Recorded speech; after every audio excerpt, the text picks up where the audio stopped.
Hello friends, welcome back to our YouTube channel maths by Rahul Shukla. Friends, जैसा कि आपको पता है हम लोग कक्षा 10 का प्रश्नावली एक यानी कि प्रश्नावली 1.1, 1.2, 1.3, 1.4 कहने का मतलब प्रश्नावली इकाई 1 हम लोग समाप्त कर चुके हैं। अब हम आप स्टार्ट करेंगे इकाई 2। इकाई 2 फ्रेंड आपको क्या है, बहुपद है। क्या है? बहुपद है। फ्रेंड, अगर चैनल पर नए हों तो मैथ्स बाय राहुल शुक्ला नाम का आपका चैनल है, इसको सब्सक्राइब जरूर कर दीजिए फ्रेंड। ठीक है ना? वीडियो अच्छा लग रहा हो तो लाइक करिएगा, शेयर अपने फ्रेंडों को कहिएगा ताकि वो भी पढ़ सके साथ में। ठीक है ना फ्रेंड? तो चलिए हम स्टार्ट करते हैं बिना टाइम गंवाए। क्या है हमारा? बहुपद। हमारा टॉपिक क्या है? दूसरा बहुपद है। बहुपद हम लोग पढ़ेंगे। तो बहुपद पढ़ने से पहले दोस्तों ये जानते हैं कि बहुपद होता क्या है। ठीक है ना? क्या जानेंगे? बहुपद होता क्या है, बहुपद क्या है वो हम देखेंगे। देखिए, परिभाषा हमने लिख रखा है बहुपद का, ऐसा बीजीय व्यंजक जिसमें चर राशि की घात प्राकृतिक संख्या हो बहुपद कहलाता है। कहने का मतलब दोस्तों यहाँ पर दो बात आती है, एक चर राशि, दूसरा बहुपद। ठीक है ना? प्राकृतिक संख्या, चर राशि और प्राकृतिक संख्या, ये दो बातें आती हैं। तो ये दोनों आपको अगर जानना है तो हमने पहले भी आपको बता रखा है कि वीडियो के डिस्क्रिप्शन में आपको लिंक मिल जाएगा। उस वीडियो में मैंने प्राकृतिक संख्या, बहुपद, पूर्णांक, पूर्ण संख्या, सारी चीज़ों की जानकारी दे रखी है। आप वहाँ से वीडियो को देख सकते हैं और वहाँ से आप परिभाषाएँ पढ़िए और जानिए कि क्या होती हैं प्राकृतिक संख्याएँ, पूर्णांक संख्याएँ और अनेकों संख्याओं के बारे में वहाँ पर हमने लिख रखा है। ठीक है ना? भाज्य संख्या, भाज्य संख्या। ठीक, तो वहाँ पर आप देखिएगा। यहाँ पर आप ये जानिए कि ऐसा बीजीय व्यंजक जो जिसमें अंकगणित और बीजगणित के अंकों का समावेश होता है, जिसमें चर राशि यानी कि जो बीजगणित के अंक हैं, चर राशि जो है उसकी घात प्राकृतिक संख्या हो, ऐसा बहुपद कैसा क्या कहलाता है? ऐसा बीजीय व्यंजक क्या कहलाता है? बहुपद कहलाता है। एग्जाम्पल के लिए हमने दो लिया है। देखिए, एक हमने लिया है 4x-2। 4x-2 हमारा क्या है? बहुपद है। क्यों बहुपद है? क्योंकि ध्यान दीजिए, ये हमारा बीजीय व्यंजक है। ऐसा बीजीय व्यंजक जिसमें चर राशि कौन सी है? यक्ष है। 2 और 4 हमारी क्या है? अचर राशियां हैं। यक्ष हमारी क्या है? चर राशि है। की घात एक प्राकृतिक संख्या हो। इसकी घात कितनी है दोस्तों? 4x-2 अगर लिखा है तो ये क्या है? इसमें यक्ष की घात क्या है? 1 है ना? क्योंकि हम लोग जानते हैं कि जिस चर राशि की घात नहीं लिखी होती है उस चर राशि की घात को हम क्या मानते हैं? 1 मानते हैं। ऐसा क्यों होता है उन सबको जानने के लिए आपको basic math part 1, part 2, part 3, part 4, part 5, part 6 देखना पड़ेगा, जिसमें मैंने बेसिक से आपको बताया है कि गणित कैसे शुरू करते हैं, कैसे पढ़ते हैं, क्या होता है। छोटी छोटी चीज़ें आपको बताई गई हैं फ्रेंड। जो दोस्त मेरे गणित में बहुत कमज़ोर हैं, वो मेरा रिक्वेस्ट है कि वो वीडियो जरूर देखें। Basic math part 1, part 2, part 3, part 4, part 5 और पार्ट 6। ठीक है ना? तो यहाँ पर ये क्या हो गया? इसकी घात 1 होती है, तो 1 हमारी क्या है? प्राकृतिक संख्या है। तो घात प्राकृतिक संख्या हो तो ये क्या है? बहुपद है। ठीक, यहाँ भी देखिए, यहाँ पर भी क्या है? एक बीजीय व्यंजक है जिसमें चर राशि कौन सी है? वाई चर राशि है। 2 जगह पर है वाई, और दोनों जगह पर वाई की घात एक जगह 2 है और दूसरी जगह 1 है। तो 2 और 1 दोनों क्या होती हैं? प्राकृतिक संख्याएं होती हैं। तो दोस्तों, बहुपद समझ में आया क्या होता है? बहुपद क्या होता है? ऐसा बीजीय व्यंजक जिसमें चर राशि की घात एक प्राकृतिक संख्या हो, उसे हम क्या कहते हैं? बहुपद कहते हैं। दोस्तों, अब देखते हैं बहुपद के प्रकार। बहुपद भी कई प्रकार के होते हैं दोस्तों। हम आप बता नहीं सकते कि बहुपद कितने प्रकार के होते हैं, अनेकों प्रकार होते हैं, लेकिन मुख्य जो होते हैं जिनको हमें पढ़ना है अपने सिलेबस में, उसको हम देखते हैं क्या होते हैं। पहला होता है रैखिक बहुपद। रैखिक बहुपद का मतलब दोस्तों, घात 1 के बहुपद को रैखिक बहुपद कहते हैं। कहने का मतलब यह है कि जिस चर राशि की घात, जिस बीजीय व्यंजक में चर राशि की घात 1 होती है, उसी को हम क्या कहते हैं?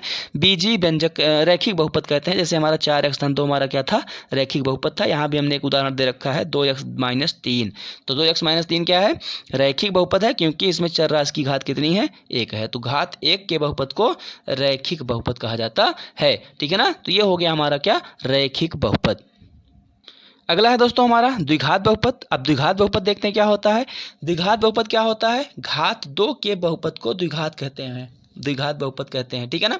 अब यहाँ पर द्विघात बहुपद क्या हो जाएगा? सीधी सी बात है, सिंपल सी बात है। जिस बहुपद में घात 2 होती है चर राशि की, उसी को हम क्या कहते हैं? द्विघात बहुपद कहते हैं। दोस्तों, एक बात का ध्यान दीजिए, जैसे यहाँ पर एक एक्स की घात 2 है, दूसरे एक्स की घात 1 है, तो आपके दिमाग में ये आ रहा होगा कि एक घात वाला भी है, इसको रैखिक भी बोल सकते हैं। ऐसा नहीं, बहुपद उसी घात का बोला जाता है जो सबसे अधिकतम घात होती है। बात समझ में आई? यहाँ पर यक्स चाहे 50 बार लिख दिया जाए, लेकिन जो उस 50 बार में सबसे अधिक घात वाला पद होगा, उसी घात का बहुपद बोला जाता है। तो यहाँ पर देखिए, एक घात का है लेकिन इसका घात नहीं बोला जाएगा, क्योंकि अधिकतम घात कितनी कितनी है, 2 है, तो ये द्विघात बोला जाएगा। जितनी जिसकी घात उतनी घात का बहुपद, ठीक है ना। तो यहाँ पर 2x की घात 2 धन 3x धन 5, तो यहाँ पर सबसे x चर राशि हमारी कौन सी है, x है, और उसकी अधिकतम घात कितनी है, 2 है, तो ये द्विघात बहुपद कहा जाता है। सेम ऐसे ही दोस्तों त्रिघात बहुपद है। त्रिघात बहुपद में घात 3 होगी, देखिए 4x की घात 3, 3x की घात 2, 2x और धन 1, ठीक है ना। तो ये हमारा क्या है, अधिकतम घात कितनी है, 3 है।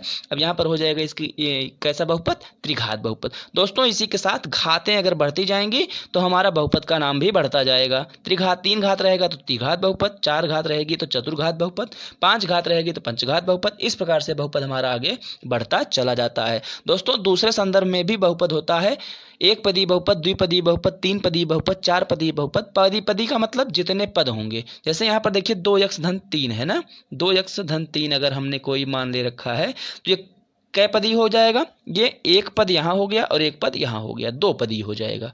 ये हमारा 3 पदी है। ये हमारा ऊपर जो लिखा था हमने 2y² माइनस 3y धन 4, वो हमारा तीन पदी है, ठीक है ना। एक चीज इसको और जान सकते हैं, ऐसे ही आगे भी बढ़ता रहता है दोस्तों, 4 पदी, 5 पदी, 6 पदी ना, ऐसे ही आगे बढ़ता रहेगा। लेकिन हमको सिर्फ अपने बहुपद में जो पढ़ना है वो रैखिक बहुपद, द्विघात बहुपद और त्रिघात बहुपद ही हमारा मुख्य है, जो हमको अपने सिलेबस में पढ़ना है, ठीक है ना। दोस्तों द्विघात बहुपद हमारा बहुत महत्वपूर्ण है, इस पर विशेष ध्यान दीजिएगा। लगभग यही आपके सिलेबस में पूछा जाएगा। त्रिघात बहुपद और रैखिक बहुपद के 1-2 सवाल आपको जरूर मिलेंगे, लेकिन जो इम्पॉर्टेंट है वो हमारा है द्विघात बहुपद। अब एक चीज़ आपको हम बताना चाहेंगे दोस्तों, बहुपद और समीकरण में क्या फ़र्क होता है, ठीक है ना। बहुपद और समीकरण में क्या फ़र्क होता है, कोई जानता है? अगर आप जानते रहेंगे तो कमेंट बॉक्स में कमेंट करके ज़रूर बताइएगा दोस्तों। अगर नहीं जानते हैं तो मैं आपको बताता हूं कि बहुपद और समीकरण में क्या डिफरेंस है। देखिए यही हमारा 2x की घात 2 धन 3x धन 5 अगर लिखा हुआ है तो ये हमारा बहुपद है। क्या है, बहुपद। लेकिन अगर 2x² धन 3x धन 5 बराबर लग जाए, बराबर के बाद आप 0 लिखिए या कुछ और लिख दीजिए, 0 लिखिए, 2 लिखिए, 4 लिखिए, 5 लिखिए, कहने का मतलब सिर्फ बराबर से है, ठीक है ना। बराबर अगर लग जाए तो ये क्या हो जाता है, समीकरण हो जाता है, तब ये बहुपद नहीं रहता है। बात समझ में आई दोस्तों। तो सिर्फ इतना सा अंतर है बहुपद और समीकरण में, छोटी सी बात है लेकिन बहुत बड़ी बात है। बहुपद क्या रहेगा, उसमें हमारे बराबर का उपयोग नहीं रहेगा। अगर बराबर लग करके दूसरे पक्ष में भी कुछ मिल रहा है, कुछ भी मिल रहा है दोस्तों, या कुछ नहीं मिल रहा है, 0 ही मिल रहा है, तो वो हमारा क्या हो जाएगा, समीकरण हो जाएगा। अगर कुछ मिल रहा है तो मिलने दीजिए, उसका पक्षांतर करके हम इस तरफ ले आएंगे, तब भी इधर क्या प्राप्त हो जाएगा, 0 प्राप्त हो जाएगा। तो ऐसे में हमारा क्या होता है, ये समीकरण। कहने का मतलब अगर बराबर लग गया, यही इंपॉर्टेंस है, बराबर की इंपॉर्टेंस है। अगर बराबर लग गया तो ये समीकरण, बराबर नहीं है तो ये बहुपद, ठीक है ना दोस्तों। तो यही हमारा आपका बहुपद था, जो प्रश्नावली 2 में हमको पढ़ना है, इकाई 2 में हमको पढ़ना है। अब आइए प्रश्नावली 2.1 देखते हैं कि हमारी प्रश्नावली 2.1 में है क्या, ठीक है ना। देखते हैं दोस्तों। तो दोस्तों हमारी प्रश्नावली 2 में है क्या, देखते हैं। हमारी प्रश्नावली 2 क्या है, प्रश्नावली 2.1 है क्या। पहला क्वेश्चन है, किसी बहुपद p ऑफ x के लिए y बराबर p ऑफ x का ग्राफ नीचे आकृति में दिया है। प्रत्येक स्थिति में p ऑफ x के शून्यकों की संख्या ज्ञात कीजिए। शून्य क्या होते हैं दोस्तों, जितनी घात का बहुपद होता है उसके उतने मूल होते हैं, उसके उतने ही उसके शून्यक होते हैं। शून्यक और मूल में आप कंफ्यूज मत होइएगा, शून्यक और मूल एक ही होते हैं। यहाँ पर हमको रैखिक प्रोग्राम दिया गया है, रैखिक में हमको बताना है, रेखा चित्र में हमको बताना है, लेखा चित्र में, कि हमारा p ऑफ x में कितने शून्यक होंगे। तो दोस्तों इसमें जान लीजिए कि कोई भी रेखा अगर यहाँ पर p ऑफ x के रूप में दिया गया है, y बराबर p ऑफ x के रूप में दिया गया है, तो x अक्ष से ही मतलब है। अगर x बराबर p ऑफ y दिया गया होता तो हमें y अक्ष से मतलब था। इस बात का ध्यान रखेंगे, किस अक्ष से मतलब है, यहाँ पर हमें y बराबर p ऑफ x दिया गया है, तो इसका मतलब हमें किस अक्ष से x मतलब है, x अक्ष से। अब मतलब क्या है कि x अक्ष पर जो रेखा है जिसका हमें यहाँ पर शून्यक बताना है, वो रेखा x अक्ष पर कितने स्थानों पर प्रतिच्छेद करती है उतने ही उसके शून्यक होंगे। जैसे आइए देखते हैं अपने सवाल में, ठीक है ना। पहला क्वेश्चन है हमारा ये आपका, ये y अक्ष है, y एक्सिस है, और ये x अक्ष है। ये सब लोग जानते हैं ना दोस्तों। ये x अक्ष होता है हमारा जो क्षैतिज होता है, और ये y अक्ष होता है जो हमारा ऊर्ध्वाधर होता है, ठीक है ना। अब ये हमारा अक्ष है, यहाँ पर शून्य जो है क्या मूल बिंदु होता है, क्या होता है, मूल बिंदु बोलते हैं इसको। जहाँ पर दोनों अक्ष एक दूसरे को मिलते हैं उसी को हम क्या बोलते हैं, मूल बिंदु, ठीक है ना। अब यहाँ पर ध्यान दीजिए, यहाँ पर ये मूल बिंदु हो गया, मतलब हमें कहाँ से है, रेखा से, ये हमारी रेखा है। अब पूछा जा रहा है कि इस रेखा के कितने शून्यक हैं। तो ध्यान दीजिए दोस्तों, ये रेखा एक्स अक्ष हमारा यहाँ है, इस एक्स अक्ष को कहीं पर काट रही है, नहीं काट रही है ना, काट रही है नहीं काट रही है, नहीं काट रही है। अगर नहीं काट रही है तो इसके कितने शून्यक हो जाएंगे, 0। कितने शून्यक हो जाएंगे, 0 हो जाएंगे। पहले सवाल में हमारा आंसर क्या होगा कि दी गई रेखा के शून्यकों की संख्या शून्य है, 0 है, क्योंकि दी गई रेखा एक्स अक्ष को किसी भी बिंदु पर प्रतिच्छेद नहीं करती है। ये हमारा आंसर होगा दोस्तों, ठीक है ना। आइए दूसरा देखते हैं।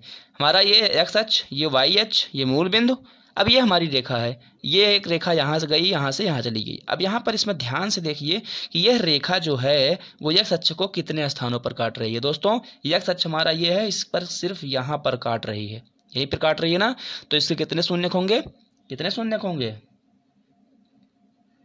कितने शून्यक होंगे, 1। क्यों 1 शून्यक होगा, क्योंकि यह रेखा एक्स अक्ष को सिर्फ एक बिंदु पर काटती, एक बिंदु पर प्रतिच्छेद करती है। बात समझ में आई दोस्तों, चलिए वेरी गुड। अगला सवाल है हमारा दोस्तों, तीसरा क्या है, देखिए तीसरा हमारा क्या है, तीसरा है हमारा, देखिए यहाँ पर ये एक्स अक्ष हो गया, ये वाई अक्ष हो गया, ये हमारी रेखा हो गई। अब रेखा कितने स्थान पर काट रही है, ध्यान दीजिए कितने स्थान पर काट रही है, 1 स्थान और 2 स्थान, 3 स्थान, तो इसके शून्यकों की संख्या 3। बात समझ में आ रही है ना। आंसर में लिखेंगे कि दिए गई रेखा के शून्यकों की संख्या 3 है, क्योंकि दी गई रेखा एक्स अक्ष को 3 स्थानों पर प्रतिच्छेद करती है। Very good. आगे चलिए, चौथा क्वेश्चन है, इसमें कितने शून्यक होंगे दोस्तों, आप लोग बताइए। बहुत अच्छे, कितने शून्यक, एक शून्यक और यहाँ पर 2 शून्यक। क्यों, क्योंकि एक्स अक्ष को दी गई रेखा 2 स्थानों पर प्रतिच्छेद करती है। अब यहाँ पर देखिए दोस्तों, आगे पांचवा सवाल है हमारा, 1 स्थान, 2 स्थान, 3 स्थान, 4 स्थान, कितने स्थानों पर प्रतिच्छेद कर रही है एक्स अक्ष को रेखा, दी गई रेखा 4 स्थानों पर प्रतिच्छेद कर रही है। तो इस सवाल के शून्यकों की संख्या कितनी हो जाएगी, 4, क्योंकि एक्स अक्ष को, ये हमारा एक्स अक्ष है ना, इस अक्ष को 1 स्थान, 2 स्थान, 3 स्थान, 4 स्थानों पर प्रतिच्छेद करती है, तो हमारा ये क्या हो जाएगा, शून्यक 4 हो जाएंगे। अब इसमें कितने शून्यक होंगे, देखिए दी गई रेखा 1 स्थान पर कितने स्थानों पर प्रतिच्छेद कर रही है दोस्तों, देखिए यहाँ पर स्पर्श कर रही है, और स्पर्श करने पर एक ही स्पर्श बिंदु मिलता है, प्रतिच्छेद नहीं कर रही है। देखिए ये प्रतिच्छेद हुआ, ये क्या हुआ, ये प्रतिच्छेद हुआ, ये प्रतिच्छेद है कि आर पार निकल जाए, एक तरफ से दूसरी तरफ निकल जाए, तो वो प्रतिच्छेद होता है। ये स्पर्श कर रही है, तो यहाँ पर कितने स्पर्श बिंदु होते हैं, एक ही स्पर्श बिंदु होता है, तो एक यहाँ पर भी है, तो ये स्पर्श बिंदु है, 1 स्थान, 2 स्थान और 3 स्थान, तो शून्यकों की संख्या कितनी हो जाएगी, 3 हो जाएगी। दोस्तों आपकी प्रश्नावली 2.1 बहुत छोटी प्रश्नावली थी, जिसमें एक ही क्वेश्चन था, और इसका आंसर आप लोग करिएगा। आगे अगली प्रश्नावली को लेकर हम हाजिर होंगे, ठीक है ना। प्रश्नावली 2.2, तब तक इसको आप ध्यान से पढ़िए, आपको कल प्रश्नावली 2.2 का वीडियो जरूर मिल जाएगा। दोस्तों चैनल पर नए हो सब्सक्राइब जरूर कर दीजिए, अपने दोस्तों तक शेयर जरूर कीजिएगा दोस्तों, ठीक है ना, क्योंकि उनको भी सिलेबस को साथ साथ चलाना अच्छा रहेगा, उनके लिए लाभदायक रहेगा। और चैनल पर नए हो तो सब्सक्राइब कीजिए, शेयर कीजिए और लाइक कीजिए। तो मिलते हैं अगले वीडियो के साथ प्रश्नावली 2.2 के साथ, तब तक अपना ख्याल रखिए।